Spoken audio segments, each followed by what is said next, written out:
दुल्हन के भाई काहे रार मचायो।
अब तेरा जीने का कोई अधिकार नहीं है। सेनापति इसी वक्त इसको गोली मार दिया जाए।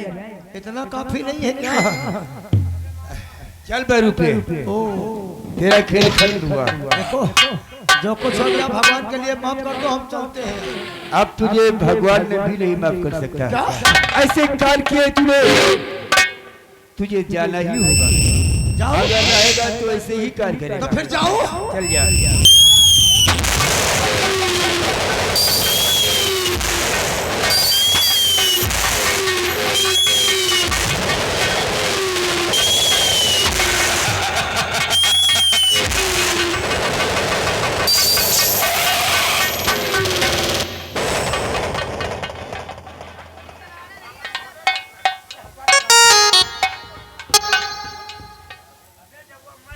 बाजी बेटी राजकुमारी, मुझे माफ कर दिए। सब कुछ उसी हरामजादे लाखा की वजह से हुआ है। हाँ बेटी राजकुमारी, मेरा बेटा निर्दोष है और तुमसे भी जो भी हुआ है अनजाने में हुआ है। मैं आपको माफ करती हूँ। आप अपने दरबार जाइए बेटी। लेकिन बाजी मैं तो आपके बेटे से प्यार करती हूँ। प्यार करती हूँ? जी हाँ। क्यों बेटा? ठीक है, अगर प्यार करते हो तो आज मैं तुम दोनों की शादी रचाती हूँ। राजकुमारी को बहुत स्वीकार भी करती हूँ। आइएगा। बोलो दुर्गे मैया की।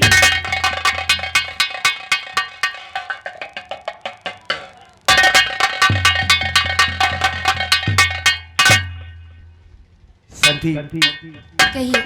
वर्षों के बाद मुलाकात हो रही है। तुमसे ढेर सारी बातें करना है। बेटा तुम और राजकुमारी बातें करके आओ। हम और तुम्हारी माँ कमरे में तुम दोनों काले का इंतजार कर रहे हैं। आओ सर। राजकुमारी जी, अनिल आज तो हमें तुम्हारी शादी भी है। हाँ क्यों नहीं, शादी हो गई है, लेकिन अब आज के बाद कहीं जाने की जरूरत नहीं है। अरे नहीं राजकुमारी, हमेशा हमेशा हमारे साथ रहोगे। हम इसी राज्य में रहोगे। हमेशा के लिए आपके साथ इसी राज्य में रहूंगा। एक बात कहना चाहता हूँ, क्या कहना चाहते हो? अगर आप इसी तरह चेहरा ही देखती रहोगी ना तो कुछ नहीं होने वाला। एक बात बोलो। बोलो। ए राजकुमारी, आगे सत्यनारायण मौर्य बीडीसी ग्राम हल की तरफ से 10 रुपया इनाम। शुक्रिया, धन्यवाद। राजकुमारी जी, एक बात कहना चाहता हूँ। बोलो। चेहरा क्या देखती हो